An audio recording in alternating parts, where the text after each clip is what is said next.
Hello everyone, তোমরা সবাই কেমন আছো? Welcome to my Lakshmi lifestyle blog.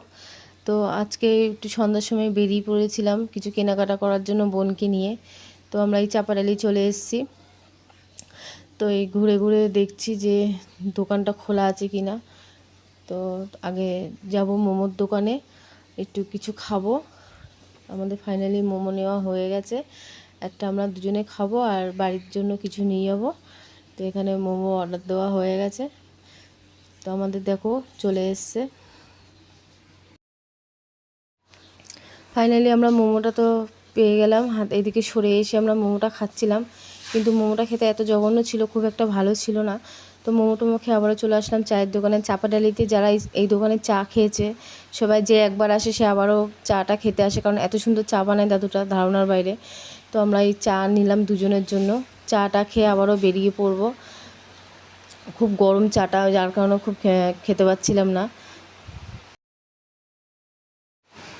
তো ফাইনালি আমরা গীতা মার্কেটের মধ্যে ঢুকে গেছি। তো আমার ফার্স্টের একটা ব্লগ আছে যে গীতা মার্কেট থেকে আমি রিং লাইটটা নেওয়া।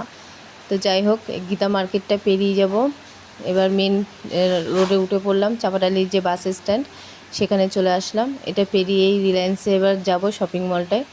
তো ওখানে কিছু একটু কেনাকাটা আছে, কিছু জিনিস নেব। তো চলো তোমরা দেখতে থাকো।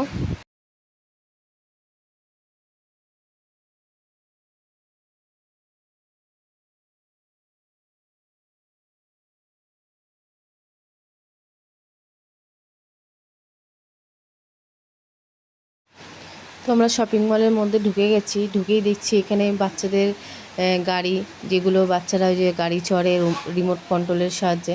তো এগুলো আমার ছেলে দেখবে বাড়ি গিয়ে, জানি না খুবই ঝামেলা করবে, রাগারাগি করবে, আমাকে নিয়ে যাওনি কেন। তো এখানে একটা দিদিভাই মাসাজ নিচ্ছিল, পাকার হাওয়া টাওয়া ওনার গায়ে লাগছিল।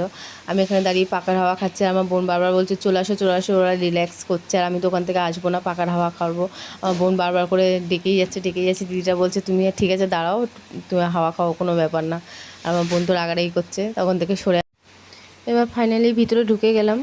তো আমাদের যে জিনিসগুলো দরকার সেগুলো চোখে ভালো পড়লো না, কালেকশান ঠিক আছে, কালারগুলোও পছন্দ হচ্ছে না, তো সাইজেও ঠিক ছিল না, যার কারণে এখান থেকে নিলাম না, আবারও উপরে চলে যাব। তো তোমরা দেখতে থাকো।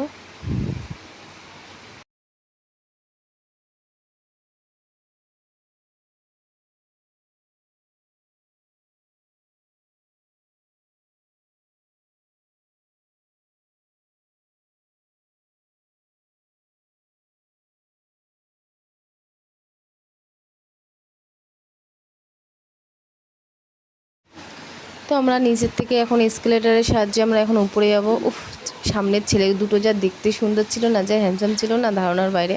তোরা বারবার পিছন ঘুরে ঘুরে দেখছিল, হাসছিল। আমরাও একটু মজা করছিলাম পিছনে দাঁড়িয়ে দাঁড়িয়ে। সেই দেখতে ছিল ছেলে দুটো। তো ওদের পিছন আর ছাড়ছি না, ওরা যেখানে যাবে ওদের পিছন পিছন যেতে থাকবো, দেখি ওরা কতদূর যেতে পারে। ঠিক আছে, তোমরা দেখতে থাকো। তো বন্ধুরা, ছেলেগুলো চলে গেল, আমরা ওইদিকে সরে আসলাম। তো আমরাও আমাদের এদিকে যা কেনাকাটার আছে সেগুলো দেখতে এসেছি। তো কী আর করা যাবে, আমরা আমাদের মতন জিনিস টিনিস কিনে বেরিয়ে চলে আসলাম। তো বাইরে এখন প্রচণ্ড গরম লাগছে, ভিতরে এসির মধ্যে ছিলাম। তো হাঁটতে হাঁটতে একটা গলির মধ্যে চলে এসেছিলাম। এখানে একটা সুন্দর, এত সুন্দর ফুল গাছ, পুরো ঝাউ ধরে রয়েছে, এত সুন্দর লাগছিল অন্ধকারের মধ্যে, দারুণ লাগছিল দৃশ্যটা। তো এখানে ওই জন্য দাঁড়িয়ে একটু ভিডিও করে নিলাম। তো এখানে আস্তে আস্তে, এটা একটা মায়ের মন্দির, খুব জাগ্রত মা, এখানে প্রসাদ দিচ্ছিলো, একটু প্রসাদ নিলাম। তো বন্ধুরা, এই মন্দিরটা আমি অন্য কোনো ব্লগে দেখিয়ে দেবো। তো ফাইনালি ওখান থেকে বেরিয়ে আসলাম, বেরিয়ে এসে খুব গলা বুক শুকিয়ে গেছিলো, তার দুজনে একটা ক্যাম্পা নিলাম, দুজনে দুটো ক্যাম্পা নিয়ে বাড়ির দিকে রওনা দিলাম।